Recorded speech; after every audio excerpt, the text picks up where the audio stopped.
2026 Harding Distinguished Lecture. Our event tonight is being sponsored by the SDSU Office of Academic Affairs.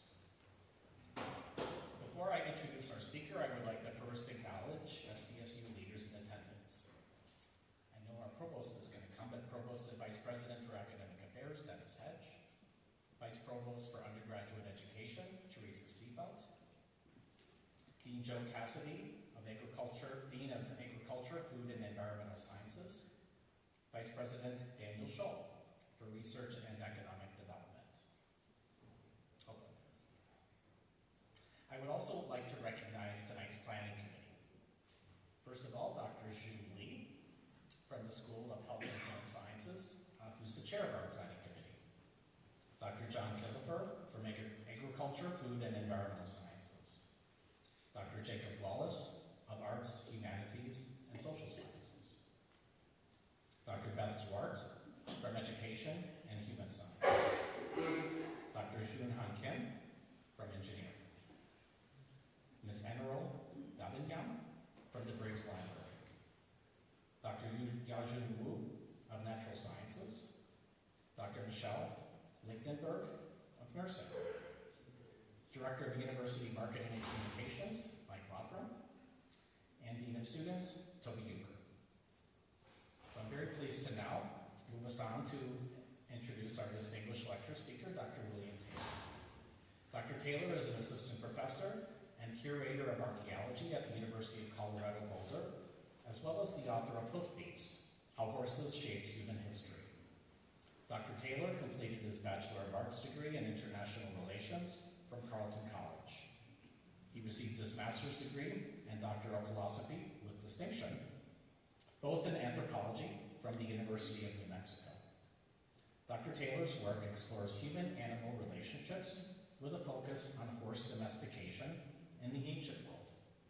He has ongoing field projects in the Great Plains and the American Southwest, as well as Mongolia and the steppes of Central Asia. Dr. Taylor also conducts museum collections research around the world, including Europe, Africa, and South America. He is a National Geographic Explorer and has received the Newcomb Cleveland Prize from the American Association for the Advancement of Science. Please join me in welcoming our distinguished Harding Lecture speaker, Dr. William Taylor.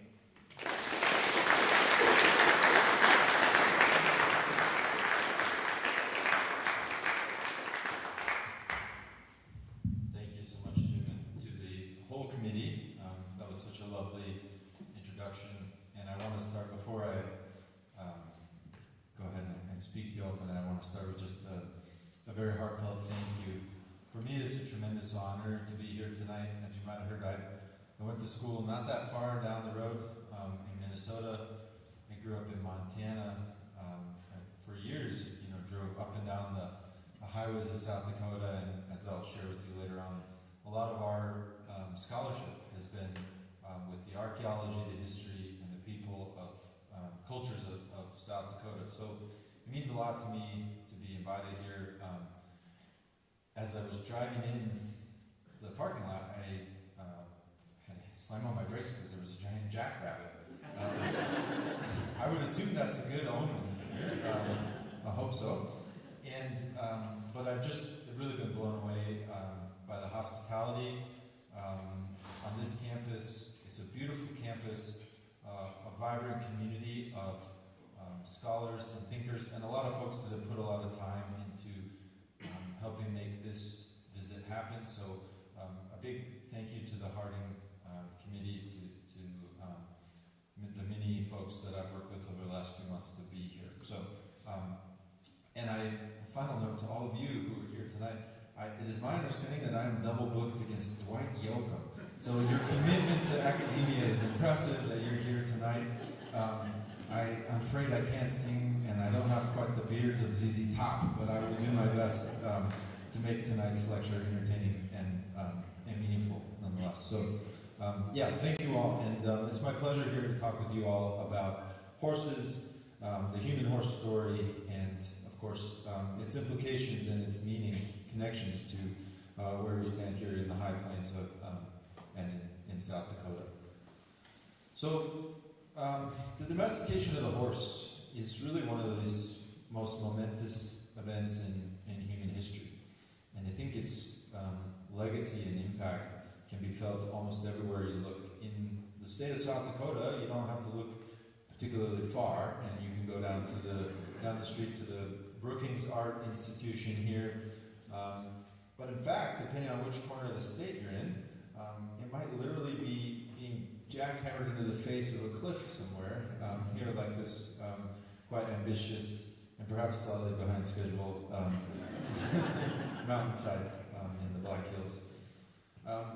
But the fact of the matter is that almost everywhere around us in the American West, in Colorado, where I live, if you land at the airport, you'll be greeted by a 100-foot rearing blue Mustang, lovingly nicknamed Lucifer, for it has this kind of ferocious red eyes and sort of a dark mythology around it.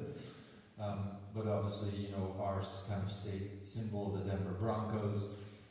Really almost everywhere we look, we find ourselves kind of surrounded by the cultural legacy of our connection to horses.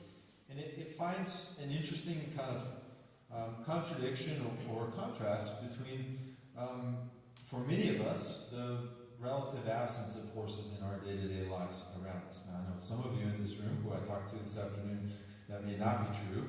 But, for many of us, and myself included, our day-to-day lives are sort of marked by this ubiquitous presence of horses in a cultural sense and an absence in their everyday sense. And I drove here. It no longer looks like this. It's covered in bugs because of the 11-hour journey from Denver here to South Dakota. But I drove here in some facsimile that looked like this little Jeep here. My own grandfather, though,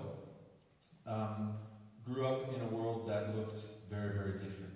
And a lot of my growth as a young man was kind of shaped by a curiosity and the kind of shadow of the world that came before us in relation to people and horses. My grandfather, Park Taylor here, was born, believe it or not, in the year 1903. So I never met the guy.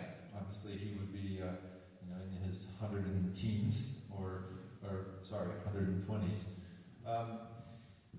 But he reached the age that I stand before you now, and probably, in fact, a few years beyond, before he ever drove any sort of monstrosity. I shudder to think what he would have thought of my little Jeep Renegade there, without ever taking a form of motor transit other than a horse, and he worked as he worked at a dude ranch in Montana. And I kind of grew up, like many folks I think do in the American West, in a household that is kind of awash in horse culture, right? I have these vivid memories. Mom doesn't drag them out too much anymore, but these horrific sort of cowboy paintings on the wall. I still have in my house this kind of rearing brass horse lamp, looks like this. And yet my father became a lawyer, and I grew up, I'm not going to say in an urban setting, but I certainly didn't have horses. And I think so for many of us, the kind of cowboy boots and cowboy hats on fancy occasions and a different type of connection day to day with horses characterizes our life today in the 21st century with horses. And so when I reached the age that I started to be interested in the past, I inherited this big box of Grandpa's horse stuff. And I'm going to return to it at the end of our talk tonight because I think it, with the lessons learned from my study of the past, I have a different reflection now. But initially understood this as a box of interesting old stuff, boots and chaps and spurs and lariats and saddles, but it didn't have a lot of meaning to me, other than to kind of foment the sense of curiosity about horses and the past and the way our world has changed between now and when my grandpa was alive.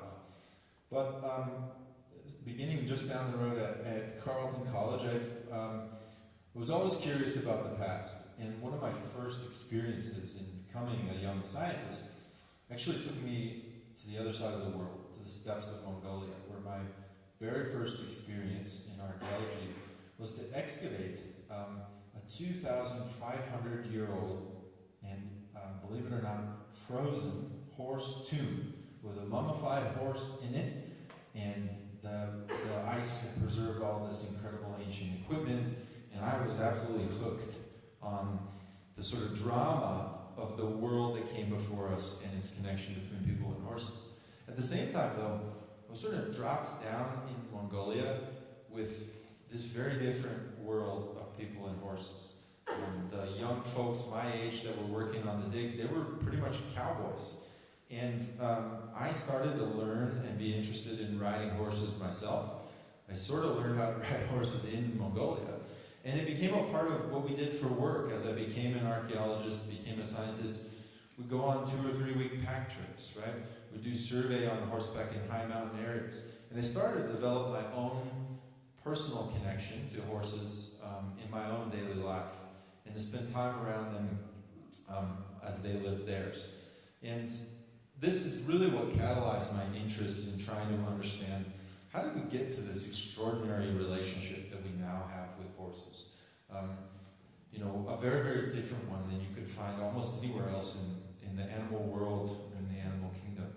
And it's been the focus of now, it makes me feel old to say this, but now the 15th year of my scientific career in studying horses through the study of archaeology and the study of the past. And I'm going to present for you here some of the findings that I put together for my recent book here, Hoofbeats, and we'll look forward to the chance to talk with you all through some question and answer afterwards. All right, so I'm going to start us in a very strange place for taking our journey to horse domestication, which, believe it or not, is the extinction of the dinosaurs.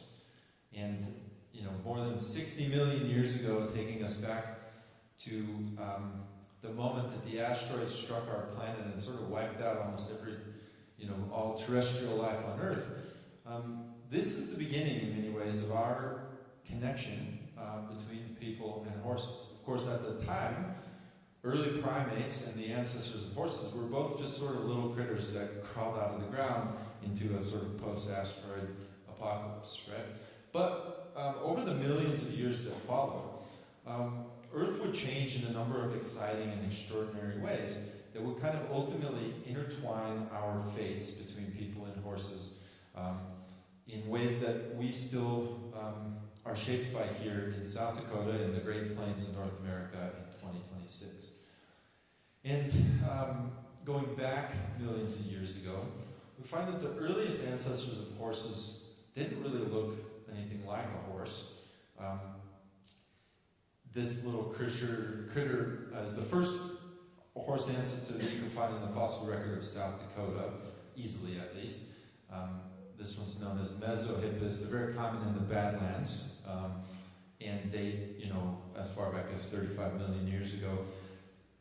These creatures would kind of live on the edge of forests. They had not one nice little trim hoof like you would find in horses today, but in fact, sort of a three-toed situation going on.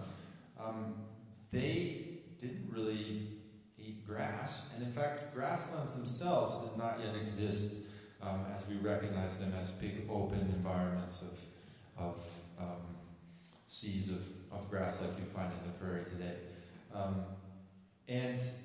And so the story of horses had not really begun yet until we get the innovation of open communities, what we call in English seas of grass, right?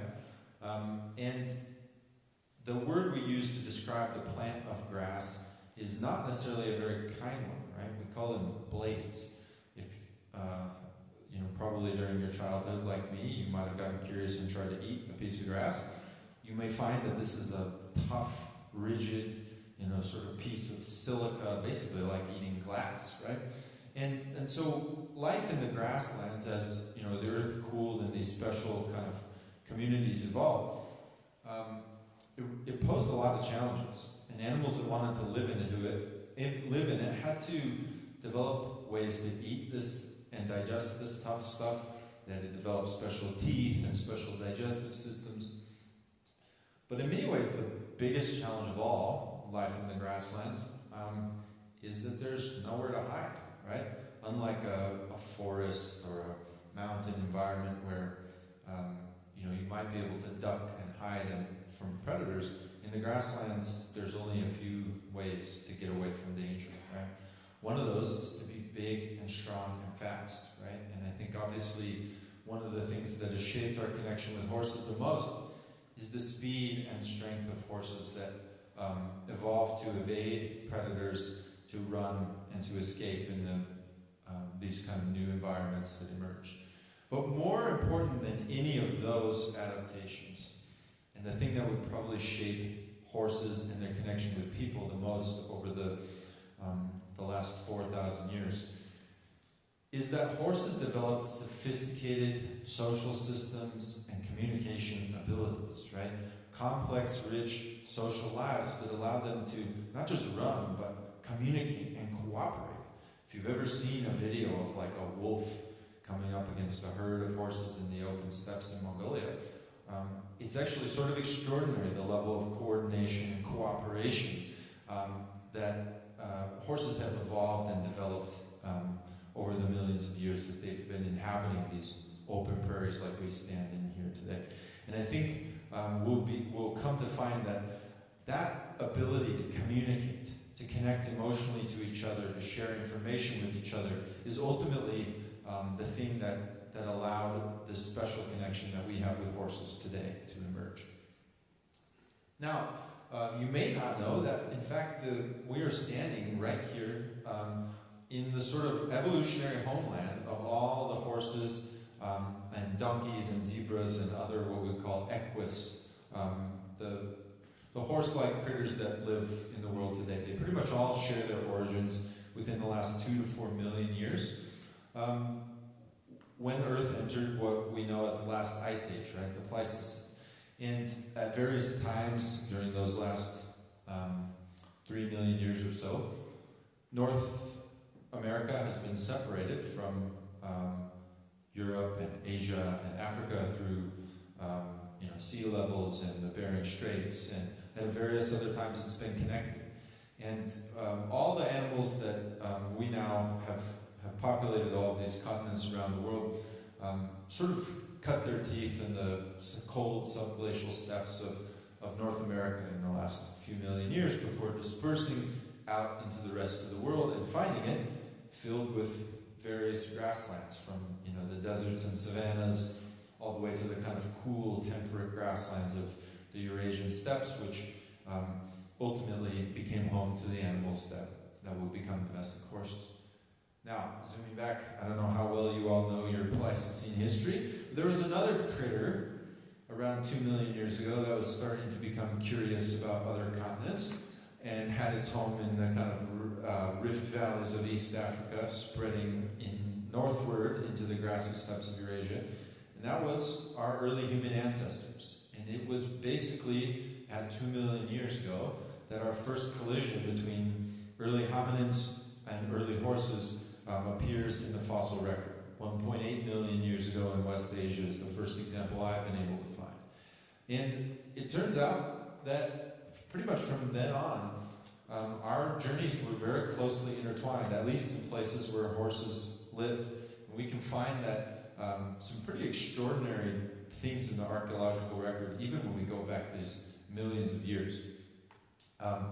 Sites in places like the UK and central Germany show that horses were one of the very first animals that we have unequivocal evidence for people hunting rather than simply scavenging, right? We see evidence of people not just hunting horses, but hunting them using sophisticated strategies, right? Surprising them at a migration corridor or a watering hole, using their bones for tools, right? And doing things like processing hides. So this is happening here, maybe up to 1 million years ago. And in fact, one of my favorite sites in all of the world is this site in Germany called Schöningen, where due to some pretty extraordinary preservation circumstances, the wooden spears used to hunt an entire band of horses were actually preserved in this kind of anoxic lake environment shores. So something around 300,000 years ago, early human ancestors, they go beyond what we would, as archaeologists, even call modern humans. And in fact, these are humanity's oldest weapons, preserved in these kind of lakeshore used to hunt a band of horses, 300,000 years ago. So that connection goes back basically to what it means to be a human. And once we have human ancestors that were doing things that we would recognize as anatomically modern human behaviors, doing things not just like hunting, but also making artwork, religion, ceremony. Horses are deeply embedded in each one of these sort of unique behaviors. In fact, someone did a survey of all the cave art from North Africa, Europe, and Asia, and found that horses are the number one most commonly depicted animal in the cave art of the Paleolithic over the last 40,000 years. From an archaeozoology standpoint, that's the scientific study of animal remains, we also see it showing up as the number one most frequent animal bone found in archaeological assemblages, showing that they were also, the main aspect of human diet in a lot of these regions of the ancient world.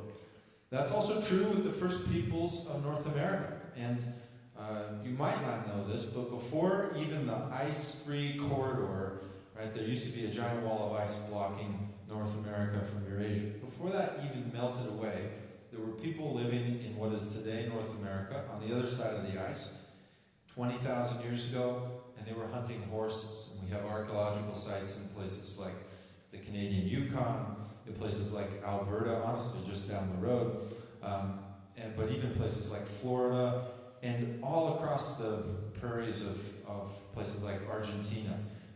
People were hunting and eating horses in the earliest chapters of North American prehistory.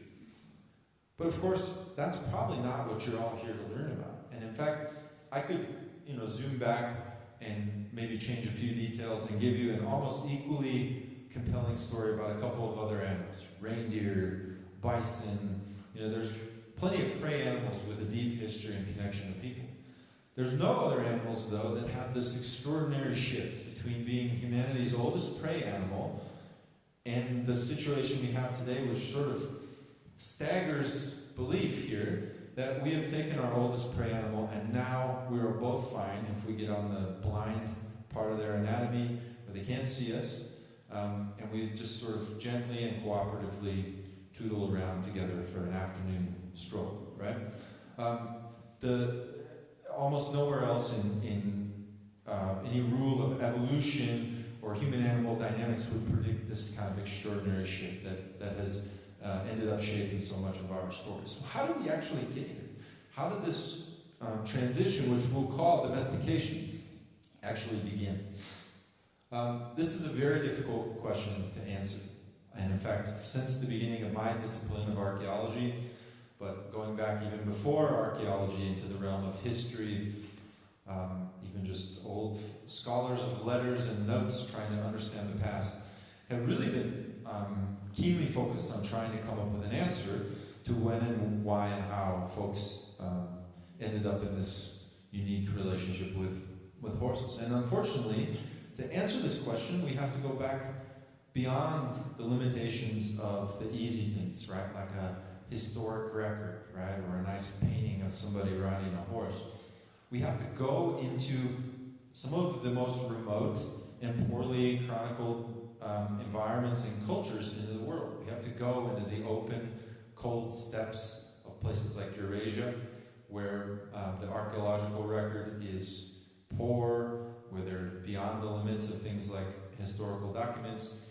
And we have to develop new ways to understand the past through indirect means, right? So that's where I have spent most of my time as a scientist and an archaeologist, trying to develop ways to do these very sort of monumental tasks. Now, folks have been doing this for a long time, and they've began this process by kind of working in the absence of direct information. Let's go with what we've got, right? And one of archaeologists' favorite things to do is kind of look at a couple of patterns and just kind of go on vibes, right? And we do have things that we can see that happened in the ancient world that look compelling, and they might be connected to horses, right?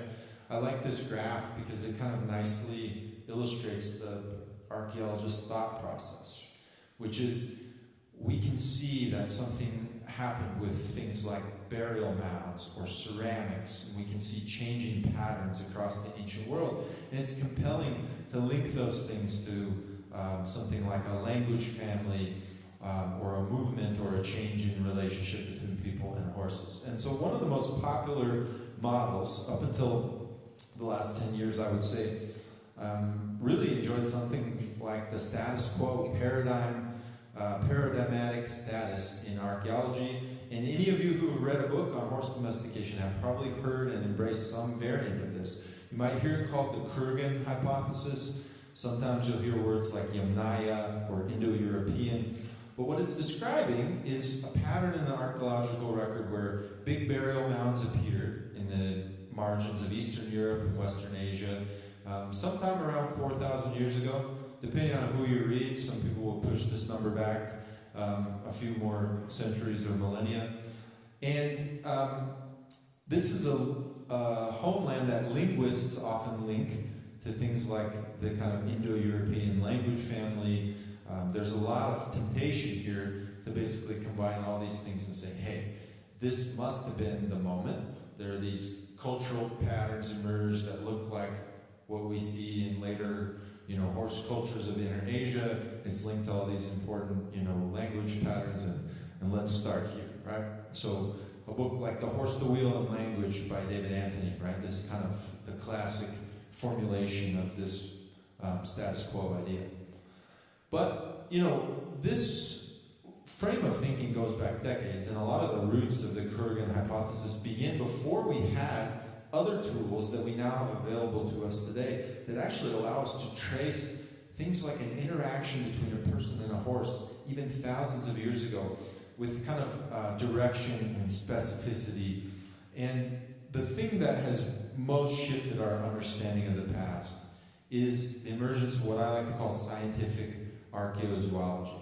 Now, this broadly means a big bin of new and emerging and changing scientific tools that together allow us to piece together an extraordinary level of detail even without something like a written record. This includes things like DNA.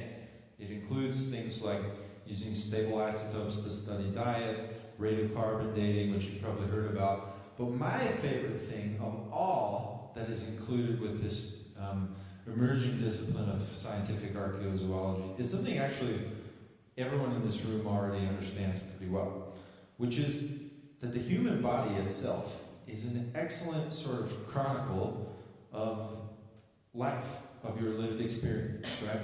Because every single day I wake up and I sit in my computer chair and I write email after email after email, my lower back has started to change shape slightly, right?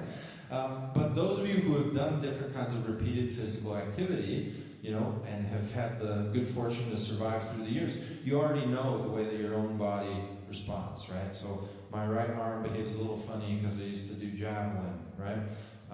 Those of you who are a swimmer or a runner know there are certain joints and there are certain parts of your anatomy that chronicle those repeated patterns over time. Well, the body of animals is doing the same thing. And as an animal, like a horse, does something so extraordinary as, putting a 200-pound person on their back every day of their life for 10 years, those repeated activities end up chronicling aspects of their health, their choices, their diet, in ways that are sort of extraordinary, and they give us a kind of an X-ray vision into the past. And I'll just show you a couple of examples, but I could fill 4 hours with different examples of the kind of superpower that this approach gives us to seeing into the past. So on the left here we have an example comparing some ancient Chinese horse burials at the top that were used to pull chariots, royal chariots of the first millennium BC. And where did you start to see skeletal problems? Well, it's the shoulders, it's the lower limbs, right? Whereas those horses used for early mounted riding, before the era of the saddle, they're getting a rider right in their middle back over and over again. In fact, there's a very diagnostic, unique, and ugly-looking fracture that I can see one of those and say, hey, I think we've got a ridden horse, right? Different horses used for different things. We found health problems associated with posture and heavy breathing and exertion, or even particular configurations of a bridle, right? Over here on the right, you've got an example of a particularly nasty form of traditional Spanish bridle, which uses leverage on the kind of palate of the horse, leaves very diagnostic and specific traits that, at least at a population level, we can identify and explore. So, using this extraordinary proliferation of tools, we've now been able to trace, and especially through comparing modern animals today, race horses, war horses, horses, like your animal science program here, or wild horses, from the various wild horse populations of North America. We've been able to piece together a sense of how to connect horse skeletons with their lived experience. And in doing so, we've kind of destabilized what we thought we knew about when and how horses were domesticated. One of the first, archaeological sites to reach a kind of paradigm status, this is the origins of horse domestication, is one that you'll hear referred to in the news as Botai, or the Botai culture. It's a site in northern Kazakhstan that dates to around this kind of 4th millennium BC. Thousands and thousands and thousands of horse bones. And because of its location and because of its potential connection to that Kurgan hypothesis, early archaeological scientists had kind of settled in on this as a very compelling place to look for things like early horse transport or even early horse milk. But as our toolkit has improved, we've started to find some things that really shook off the dust off of the Botai hypothesis, and I will say, the fight is by no means over. I am still actively engaged in fighting against this Botai, but I think we're starting to really understand very different things to the archaeological science. One of the things that happened almost 10 years ago now was that through improvements in DNA technology, we were actually able to sequence pretty frequently and cheaply the genome of ancient horses. And when scientists sat down to look at this horse remains from Botai, thinking we'd find the origins of our animals we have today, the first thing they discovered is, whoops, these animals are not only not related to the lineage that we now recognize all over the world. Whoops, did I lose my... Do they have the audio-visual support here? Not sure what happened. Brief intermission here.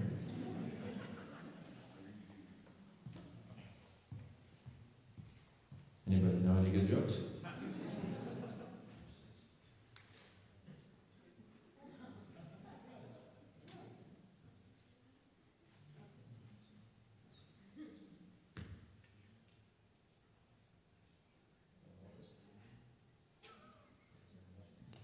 Okay, temporary intermission here.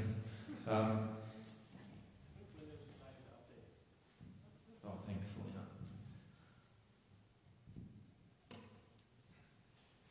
Type in password. There we go.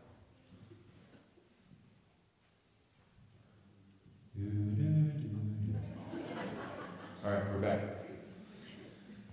Well, now that you've all collected your thoughts, not only were these horses not the ancestors of domestic horses, but in fact, they were an entirely different species altogether, and one that still exists in the occasional, I don't know if there's a zoo in Brookings, certainly you can see them at the Minneapolis Zoo or the Denver Zoo, but an animal that has not gone extinct today, and in fact enjoying a lot of success in its reintroduction in places like Mongolia, which is the Przewalski's horse, right? A close relative of horses we know today, but one you may recognize more from their kind of unique spiky hair and beautiful kind of dun coat color from sort of Paleolithic cave paintings.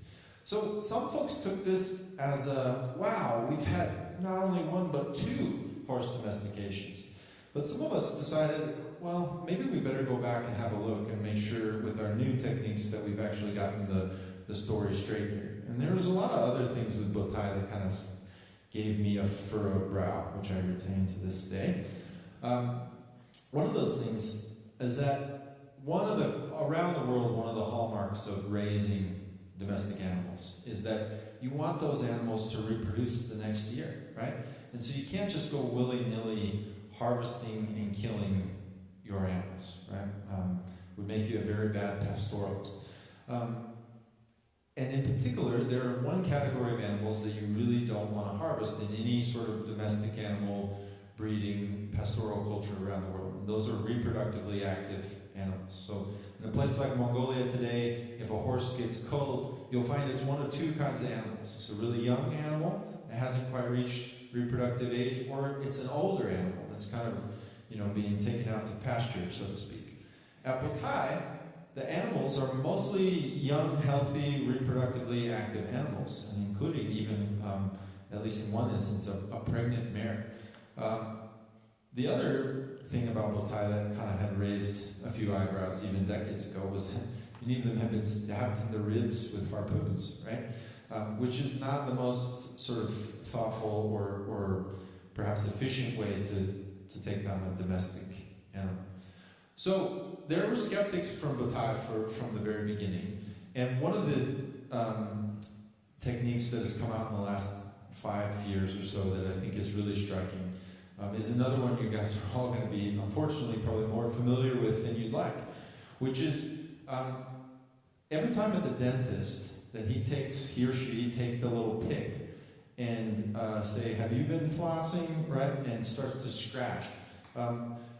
They are destroying archaeological evidence that is among the most valuable innovations that my discipline has had, which is our ability to take plaque, dental calculus, and basically what's happening is your body is creating this little mineralized coating that is encoding a little sample of whatever was in your mouth, which is very, very gross, but it's also very, very cool. And inside, in particular, those kind of ancient dental calculus, we have the ability to identify and recognize species-specific milk proteins from the ancient milks that people were eating and drinking and dairy products of the ancient world.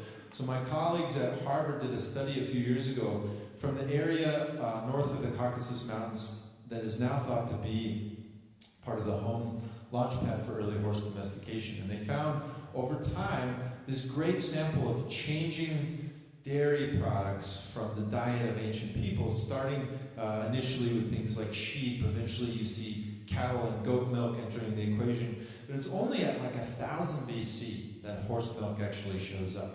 So studies like this have really, I think, sort of knocked Botai from the pedestal as the idea that it is a launchpad for horse domestication, horse milk, or these sorts of things.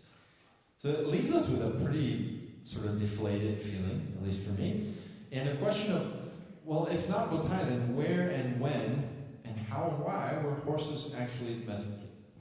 And I'm afraid that in many ways this question is unresolved and ongoing, right? Some of the areas we need to study the most are sort of areas of intense geopolitical conflict today, but we have some really important clues.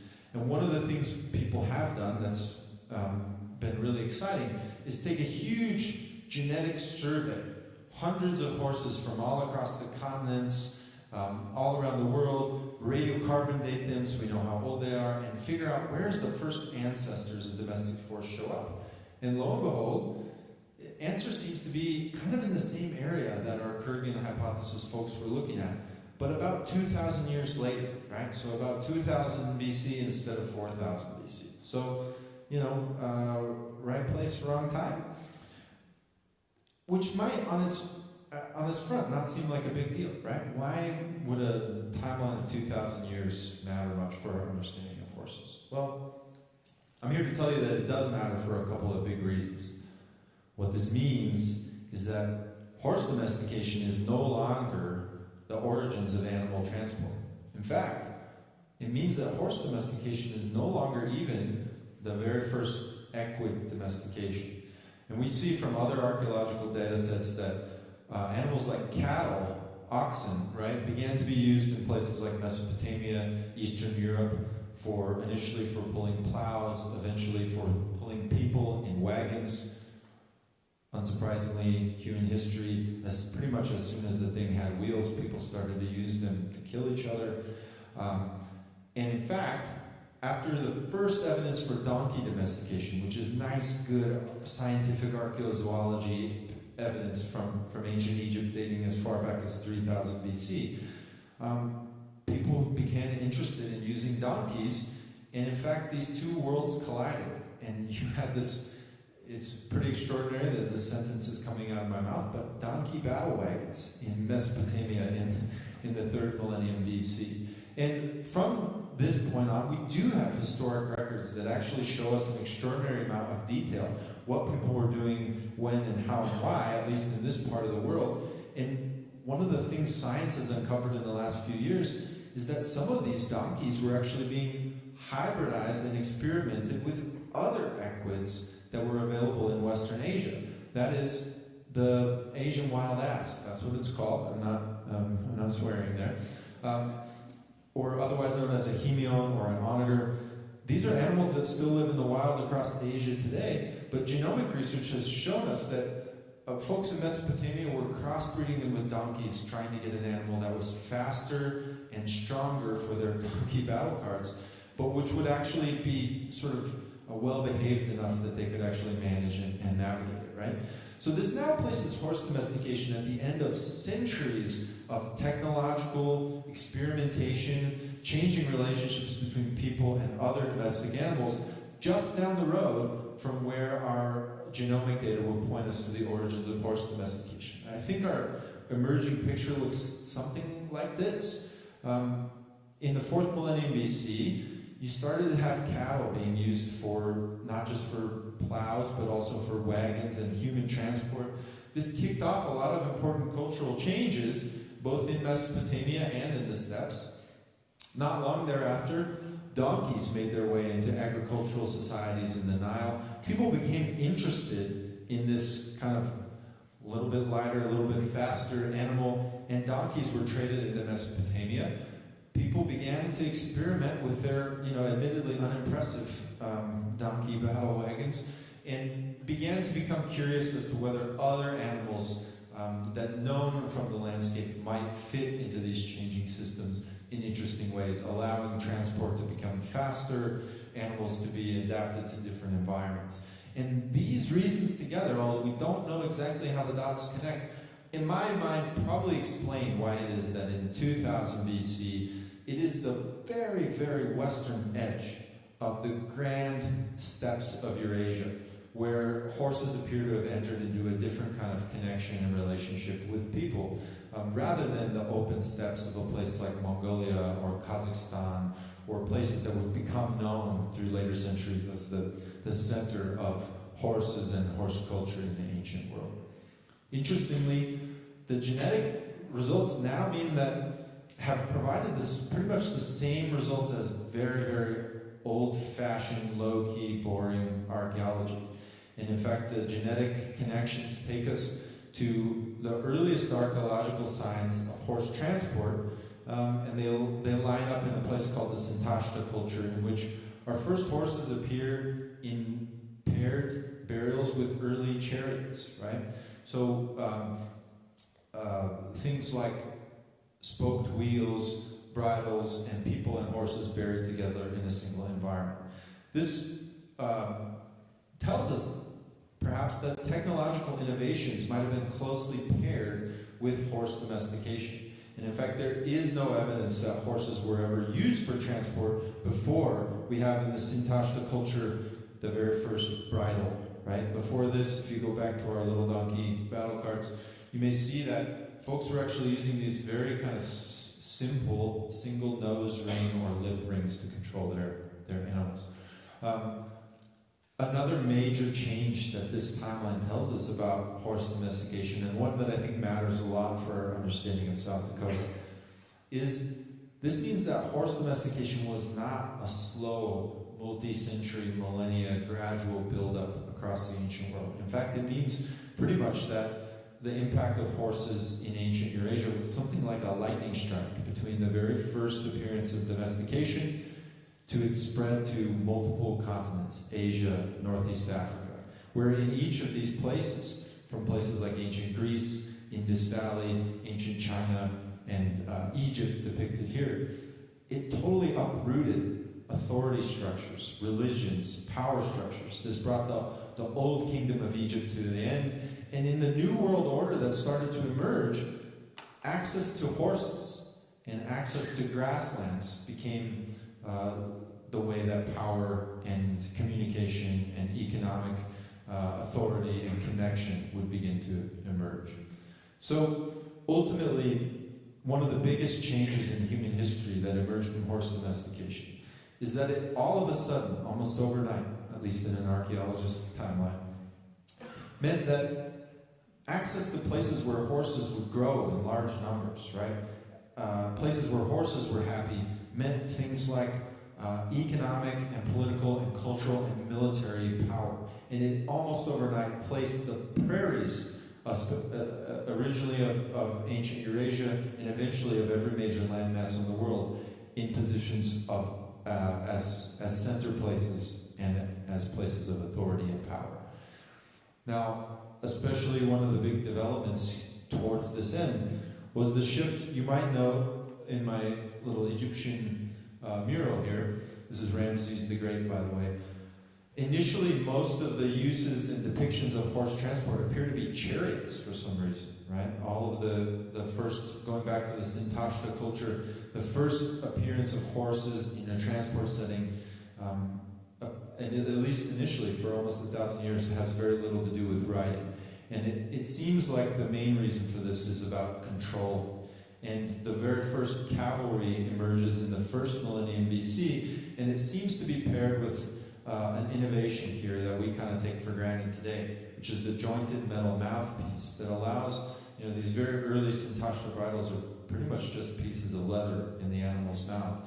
And this jointed mouthpiece allows people to use horses in combat in more stressful, chaotic, and dangerous settings for the very first time. This is the world's oldest depiction of mounted cavalry, at least that I've been able to find. And if you look closely, you'll see these very first ones, it's actually a team sport. You've got one person riding behind, kind of surreptitiously holding the reins, while the other person there rides alongside, and they're kind of working together as a unit with an archer and a rein holder, right? But as control improved through these technological innovations, being able to ride a horse really launched the prairies to a position of power. And in Mongolia, where I do a lot of my field work, this shows up in pretty extraordinary ways, right? This is from a genomic study we did looking at ancient Mongolia across the late 2nd and early 1st millennium BC. What we found is that before the horse, the kind of regional populations of the ancient world were regionalized, right? You were more likely to be related to your neighbor than you were to somebody, 50 or 100 miles down the road. As soon as horses arrived, places like Mongolia became cosmopolitan centers of the ancient world, with genomic inputs from places like Persia, South Asia, Siberia, China. And in almost every direction, the grasslands of the world became a gravitational center. Sometimes I tell my students, if you ever want like a fun weekend activity, crack open the Travels of Marco Polo, which we think of as this great Western explorer of ancient Mongolia, and read the first chapter and tell me how and why it was that Marco Polo and his family ended up in the court of Kublai Khan.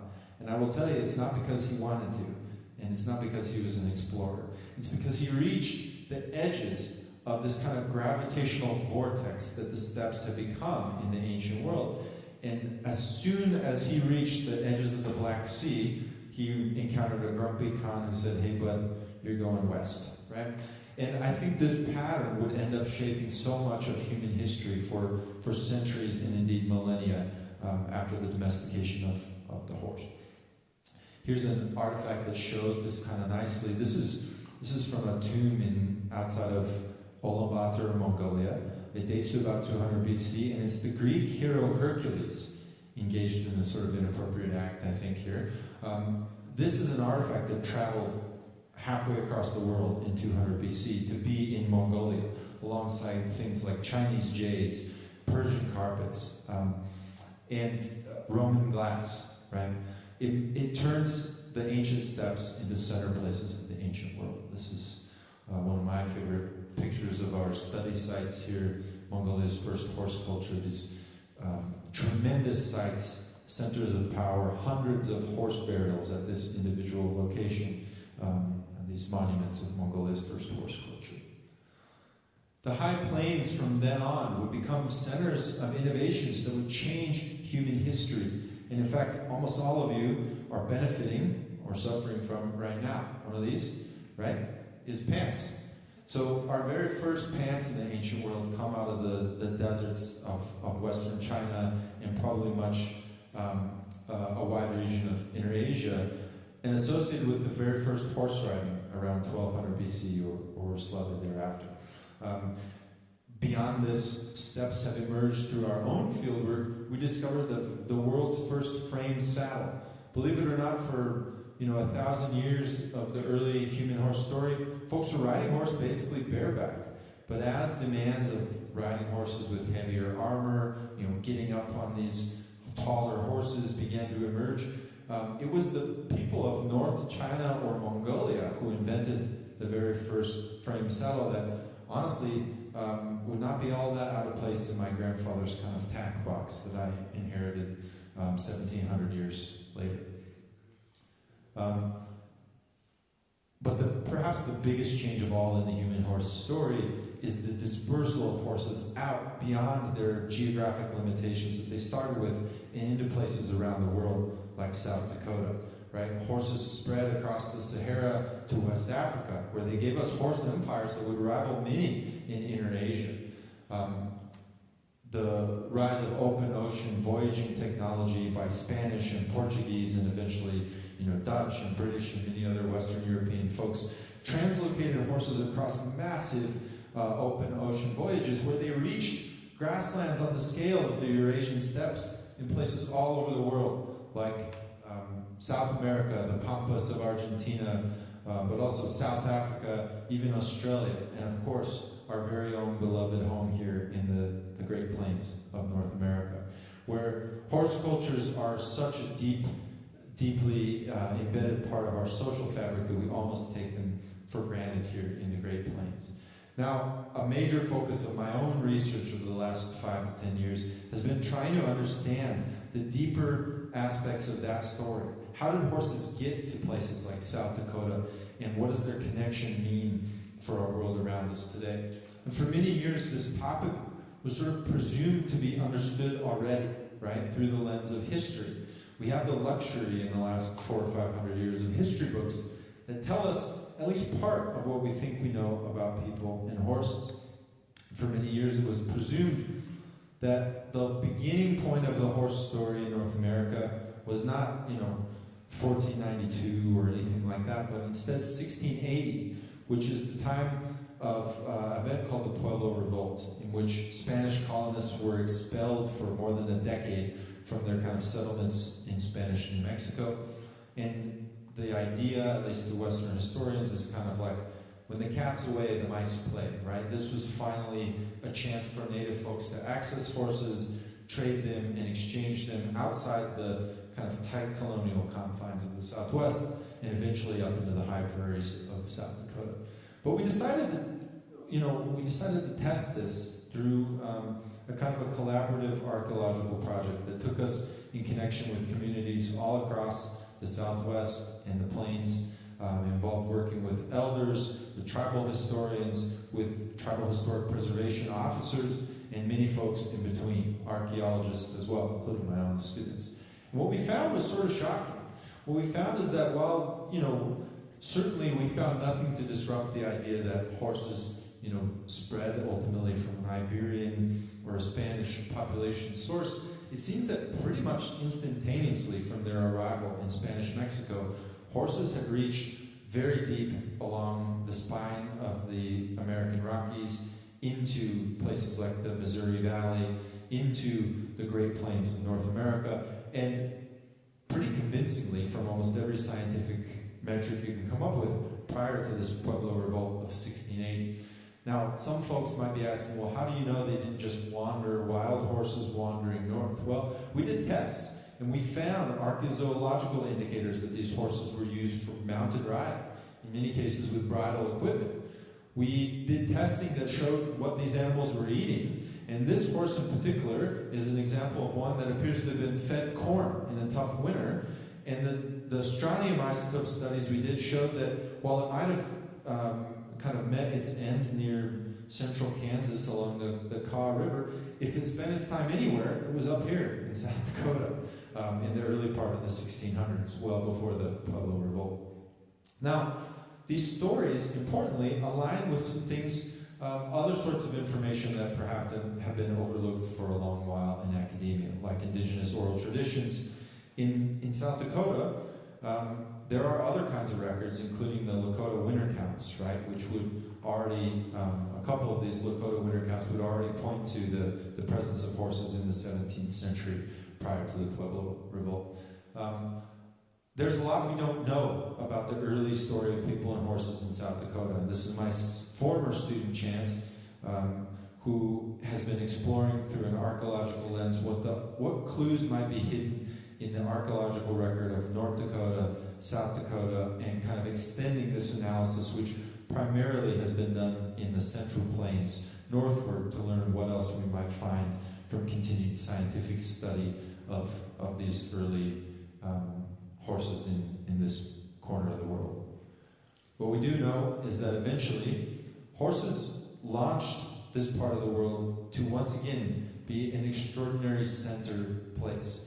Now, not just folks like the Lakota, which had such a big impact here on local history, but also a number of other plains nations across the last 200 or 300 years, folks like the Comanche, developed not just territorial sovereignty that looks a lot like, horse empires of places like the Mongolian steppes, but also economic influences, trade connections to link to places like Canada and Mexico, extraordinary cultural and political and economic footprint that in some cases actually allowed them to go toe-to-toe with even colonizing European powers and eventually the United States. And if you know anything about local history around here, places like the Battle of Little Bighorn, they didn't go particularly well, even for colonial powers, right? The kind of horse nation, horses emerged as this incredible tool for maintaining sovereignty for indigenous nations in this part of the world. Ultimately, though, the last 150 years have been one of a changing connection with people and horses. And ultimately, it is not defeat on the battlefield per se, but mechanization and industrialization that has changed the connection between people and horses in a place like South Dakota. Now, this change initially didn't actually reduce the demands or burdens that we put on the horses around us. In many ways, it increased them. You might not know that most of our draft horses and big, impressive breeds that we know today, they don't come from carrying knights in medieval Europe. In fact, all these breeds and all these, changes to horses pretty much date to the last 200 or 250 years, as industrialization meant we wanted our horses not just to pull a wooden plow, but a big heavy iron or steel plow, right? We asked horses to connect the dots between an emerging railroad structure, right? So initially, the route that I took to get here took me along the pathway of the old Pony Express, right? Which, as the railway came together in 1860, connected us between California and St. Louis. But ultimately, right, even in South Dakota itself, as railroads start to get laid down, there were tremendous gaps between the edges of this emerging infrastructure and everything people were doing. So if you go back and look at historic photos, or I like this kind of highly dramatic one you see here, you see even building the railroad put a tremendous amount of strain and burden on the horses and donkeys and mules of early South Dakota. If you look through your historic photos like this one of Deadwood, you're going to see horses doing an extraordinary range of things, from mining to carrying, even in things like an urban environment. If you've ever been, you should check out the incredible library collections here at South Dakota State. There's some really lovely photos of the role of horses in early Brookings, including this quite lovely sled which I found perusing the library. So encourage you to check some of those out for greater snapshots into the local role of horses in the South Dakota story. So those of you who came here tonight, bonus points for anybody that actually brought your horse and tied it up outside. But I think most of you came here in a form of transport that has grown out of our connection with horses. In many ways is designed, modified version of a horse carriage that was added, an engine, changed iteratively bit by bit over the last decades, and now gives us a world in which, even though it is one human lifetime ago between now and a time where almost everybody around here was riding a horse, most of us are not using horses in our day-to-day life. And if you looked at a technologist's graph a few years ago, it might be common to see a graph that looks something like this, right?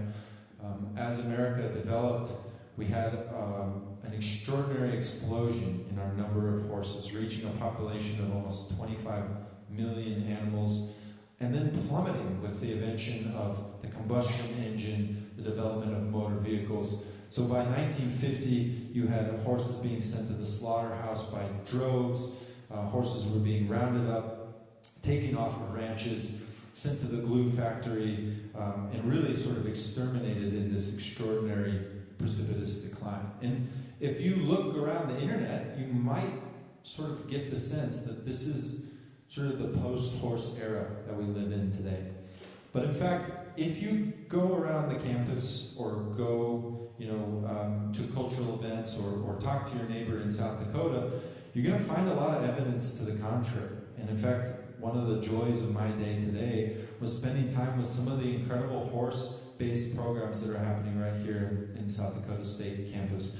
We went to this Heroes for Horses group that are using horses for therapy and social engagement. There are folks using horses to connect with those that have mobility or neurological impairments. If you go to the rodeo, things still look like a pretty vibrant horse culture. And in fact, I've talked to at least one rodeo queen and barrel racer today. But folks in native nations across South Dakota are using horses in ways that I think tell us there's something really important and perhaps overlooked in this narrative about technological replacement. Some of my native partners here have shown me the role that horses are playing in kind of rejuvenation of ceremony, of tradition, right? And even things like the Horse Nations Indian Relay, sport and culture, right? In many of these ways, the role of horses is not actually declining. And I've been curious to watch over the last decade or so that in fact, you can trace this impact even in the population numbers of horses, which have reversed this kind of decades-long decline, and I think are nudging upwards in a way that reflects something about the way our world has changed in the last 100 years. It may be that we no longer need to ride horses to work, and at least my lower back is probably grateful for that from time to time. But I think many of the folks I talked to here today, and probably many of you in the audience know, that it's not just the role of horses in getting us from point A to point B that means something to people around the world. And in fact, their role in emotion and connection and culture take us back in many ways to what it actually means to be human. A connection that takes us back through the centuries and through the millennia. So when I'm going to leave you here with returning to Grandpa's box of horse stuff, and through my lens now in 2026, what do I actually see in this box? It's no longer just dusty old horseback of a bygone era. In fact, when I look back, I see designs, technology configurations that connect me not just to, Spanish Mexico, but through Spanish Mexico back to Iberia, North Africa, and Arabia. When I look at the saddle packaged in here, I see the direct influence and connections that take us back to Inner Asia and Mongolia in the 3rd century. In the spurs, I see 1st millennium BC Europe. And in the bridle itself, I see this snapshot in Sintashta, the origins of horse domestication and material culture. I see connections that take me basically to every continent and culture around the world. And I see this extraordinary shared thread of connection that show us the global nature of the human horse story. And as we enter 2026, this is a painting by my mom, by the way, she's pretty great.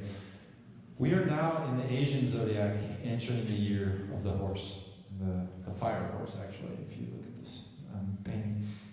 I think as we reflect upon what role horses have played in our shared story and what role horses may have in the world ahead, it's difficult to say. Obviously our connection with horses has changed a lot in the last 2 centuries, and I'm sure it's gearing up to change in many more important ways in the years ahead. But I think it also takes us back to, tells us that the connection between people and horses goes back to what it actually fundamentally means to be both human and horse. And I think that whatever the world has in store for the human horse story in the 21st century, it's pretty clear that the final chapter has not been written yet. So with that, thank you so much for your time. I'm looking forward to having some questions, and I appreciate you listening this evening.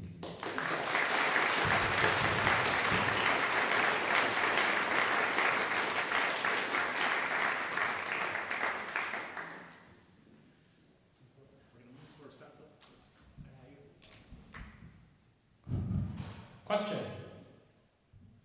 Hi, thank you so much for coming here today. So how did we move, do you know anything about how and why the horse moved from having 3 toes to the 1 hoof?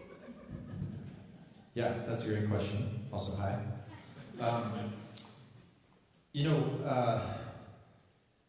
This is one of those questions that go, millions and millions of years into the past.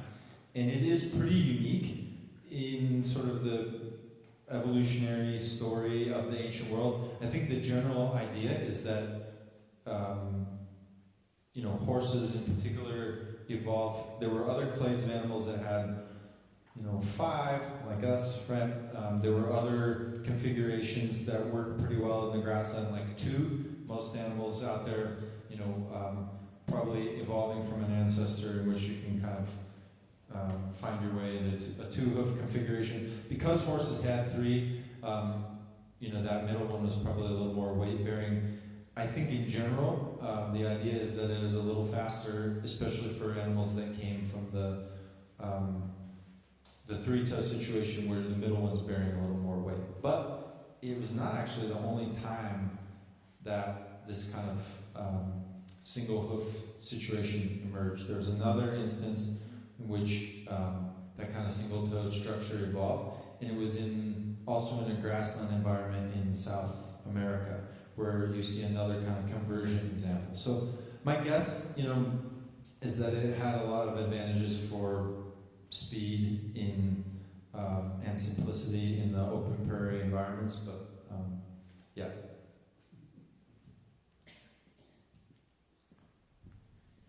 Another question?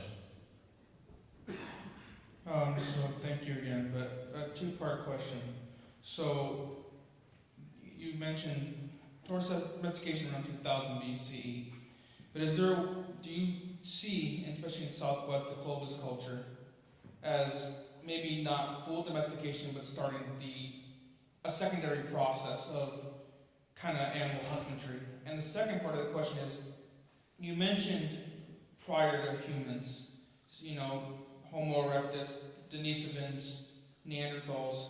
Is there some of that, I know it's not your expertise, but some of those movements where they were also maybe starting that animal husbandry kind of relationship with horses now, even though they're extinct, but kind of that symbiotic relationship between not only species learning off each other, but also passing knowledge through the generation?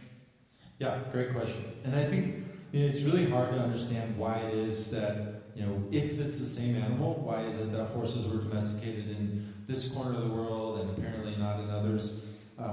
I think, to me, the defining element here is this predator-prey dynamic, right? There's this kind of idea of the Red Queen hypothesis that, nature is constantly sort of sprinting just to stay in place, right?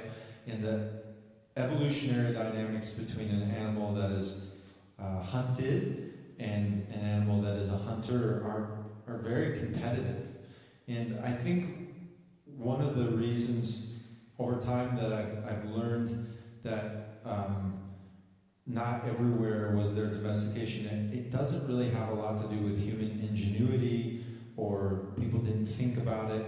In fact, if you can hop on the back of almost any animal you can think of. If you Google it, you can find a picture of Teddy Roosevelt riding a moose.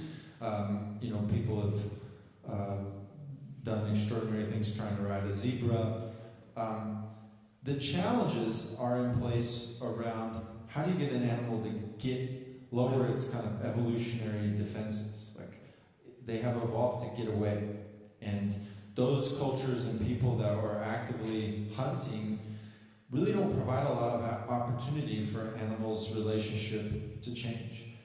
I think we all know this intuitively because probably some of you in this room have hit a deer in the middle of Brookings, South Dakota, and then gone out for your fall hunting tag and failed to find one in the wild, right? Once we stop with the kind of evolutionary arms race, we actually allow different dynamics to emerge in our interaction with even wild animals that were traditionally predator and prey. And so I think with horses, this is what had to happen for domestication to emerge, and I think it's why it happened in a place that's not really known for its important horse culture. It's what was going on in the Black Sea and the Caspian Sea region in the late third millennium BC. It was kind of like farming and early pastoralism. People had kind of other things to do with their food, and they ultimately didn't have to be so concerned in an existential way with where to find horses to kill for dinner, right? And so I think ultimately that's the reason why we finally had a shift in some corners of the world to different kinds of human-animal dynamics. That honestly, I think the origin is plant agriculture and kind of its downstream impacts on how people were able to change, their relationship to hunting. In this case of horses, but also animals like cattle and donkeys and that sort of